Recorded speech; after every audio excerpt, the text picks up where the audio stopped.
Hey there Guardians, welcome back to the channel, and today I have a build for you that is absolutely out of this world. We have near constant super uptime, we have ability spam, and it is amazing fun to just melt the battlefield.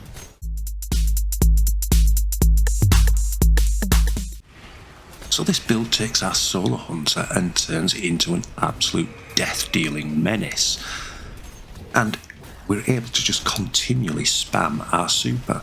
So that's great for ad clear, it's great for DPS. All in all, it's just phenomenal. And we're going to begin by looking at our exotic armour, the Shards of Galanor, which has the exotic perk, the Sharp Edges, which means that Blade Barrage hits and kills will refund super energy.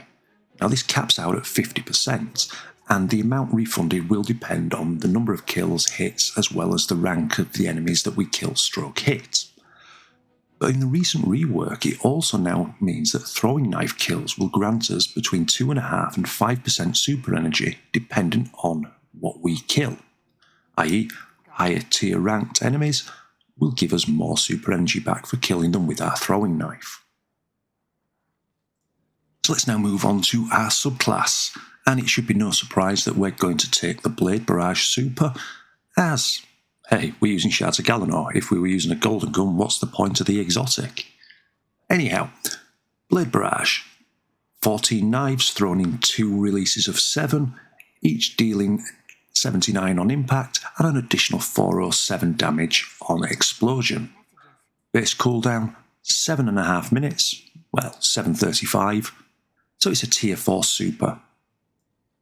For our abilities, we're going to take a Gambler's Dodge, where if we dodge near an ally, we fully refund our melee energy. We're going to take the Knife Trick Melee, where we get 3 knives that fan out, each one applies 20 Scorch per hit, and an additional 10 if you're using Ember of Ashes.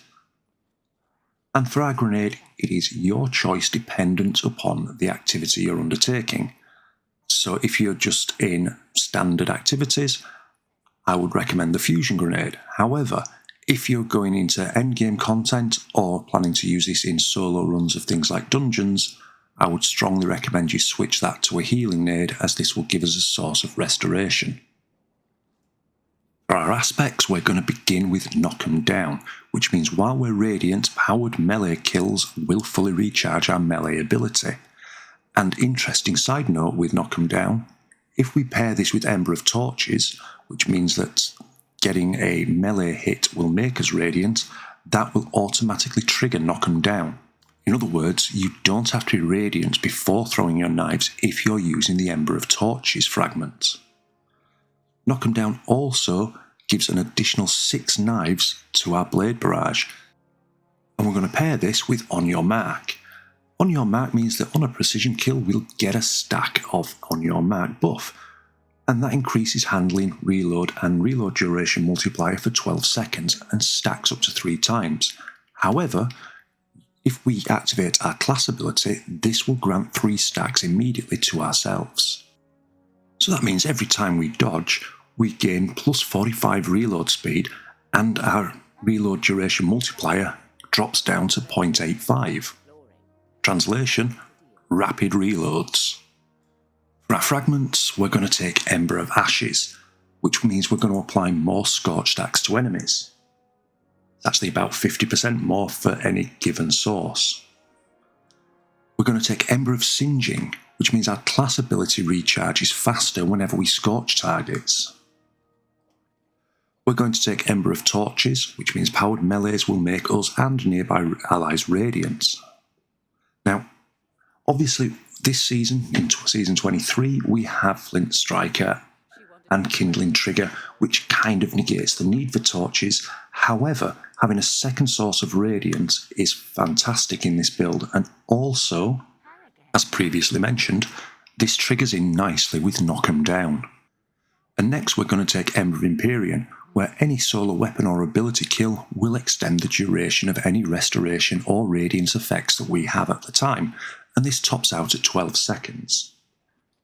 And then for our 5th and final fragment, it is entirely up to you what you go with.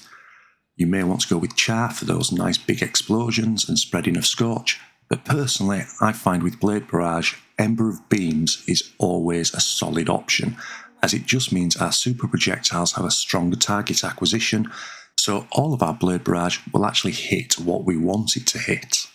When selecting your armour, as usual, we want the 30% damage reduction we get from having 100 resilience. Your second and third priorities are discipline and mobility. You want these as high as you can get them. All of your other stats are completely inconsequential, just keep them above 30 so you don't suffer any cooldown penalties. And I know that sounds strange when I'm talking about a super dominated build that we don't care about intellect, but with our mod setup we're going to completely negate the need for intellect at all. Now if you look at our seasonal artifact, you can take your choice of champion mods. We want the Flint Striker, where rapid solar precision hits and rapid solar weapon final blows will give us radiant. We want Unravelling Orbs, so picking up an Orb of Power will grant strand weapons unravelling rounds. Kindling Trigger, so radiant causes solar weapons to apply Scorch to unscorched combatants. Torch, which gives a 5% damage buff if we deal damage while radiant to any enemy affected by a strand or stasis debuff. Heart of the Flame. Now, we're only going to use this if we're in a fire team, but Heart of the Flame, casting your solar super grants nearby allies radiant and increases the damage of your super for every nearby ally. If we're solo, we're going to swap this for Solo Operative. We also want Revitalizing Blast, which will apply a weaken to champions and bosses if we hit them with a solar ability. Rays of Precision, so while we're radiant, any solar precision final blows will cause an ignition. And Wished into Being, where our super's nearly fully charged, any ability final blow will grant additional orbs of power. And then for your 12th, it needs to be something in column 2, completely up to you. If it isn't in column 2, you won't have access to columns 3, 4 and 5. So for our weapons, in our kinetic and our energy slot, we want something strand and something solar. It's completely up to you which one is the special ammo, which one is the primary, but bear in mind that our solar weapon needs to be able to get precision hits, so fusion rifles are out for the solar. Personally, I prefer to go with the strand special weapons for this setup, so I'm going to take a scatter signal fusion rifle, and I'm going to take the Zalu's Bane hand cannon. Any solar weapon or any strand weapon will work with this build. I just want to stress that this is complete dealer's choice. However, our heavy, we want the Dragon's Breath exotic rocket launcher. This thing does huge damage, scorches combatants, which is going to play nicely into everything else we're building. And finally, looking at our mods, we're going to begin on the helmet with a Harmonic Siphon, where rapid solar weapon kills will grant an Orb of Power. That will give us 2.5% of our super energy. Hands-on, we will gain bonus super energy on melee kills, and we're going to be getting a lot of melee kills here. And we're also going to take a heavy ammo finder to increase the drop chance of heavy ammo. Now, you can swap out heavy ammo finder and go double hands-on if you prefer, but when I've been playtesting, it just doesn't seem to make that much difference. On our arms, we're going to take a Focusing Strike, which grants class ability energy when we cause damage with a powered melee. And we're going to take an Impact Induction, which will grant us grenade energy when we cause damage with a powered melee. And then, because we're going to be throwing knives everywhere, a heavy-handed, so powered melee final blows will create an Orb of Power. Now there is a 10-second cooldown on this perk, so it's not quite as powerful as it has been in the past, but it still really helps. For your chest, apply whichever damage resistance mods are applicable to the activity you're undertaking. On our legs, we're going to take a Recuperation, which replenishes 70 HP of health every time we pick up an Orb of Power. We're going to take Orbs of Restoration, which will give us 10% to whichever ability has the least energy at the time we pick up an orb.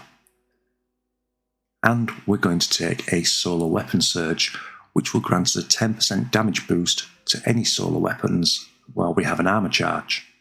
And then finally on our class, we're going to begin with a Reaper mod, which means if we get a weapon kill within 10 seconds of using our class ability, we will generate an orb of power. We're going to take powerful attraction, so when we use our dodge, we will automatically collect any orbs of power in the vicinity. And we're going to take a bomber, which will reduce our grenade cooldown when using your class ability. Now, if you so choose, you can switch out powerful attraction and bomber for a time dilation, which will extend our armor charge timer from 10 to 15 seconds. However, I don't think this is really that necessary, as with 3 stacks, that's 3 times 10, 30 seconds, that's most damage phases for most bosses. But of course, it's up to you, and if you prefer to use the time dilation, that will extend each armor charge to 15 seconds, giving you a total of 45 seconds of armor charge for your weapon surges. So this brings us nicely to our gameplay loop, and this is as simple as it gets. Play the game, shoot things, throw your knives around. As you throw your knives, you will be building super energy, creating orbs, which feeds into our health as well, and then you can just use your super as and when required. Nothing too exciting. But the great thing about this build is actually the speed at which you get your super back, which means our Blade Barrage becomes a utility that we can use whenever we need it. So when I say whenever we need it, I genuinely mean that. In this background gameplay, you can see that I miss a couple of knives, I need to revert to my hand cannon, so this is not perfect gameplay, and yet still I was able to get off 3 supers in under 1 minute. And remember, I only have 45 intellect, so tier 4 intellect in this build. It really doesn't matter, it's just nice to have. You can still smash your super with no problems. So there we have it. A solo hunter build that gives us huge DPS, huge ad clearing potential, it's fun to use, builds into the meta, and it's suitable for any activity, from the most basic patrols right up to Grandmasters, and especially soloing dungeons. It's great fun. If you've enjoyed this video and would like to see more Destiny builds, please be kind and drop a like and maybe even a subscribe. You'll be really helping the channel grow. Till next time, whatever you're doing, Guardian, I hope you have a fantastic day.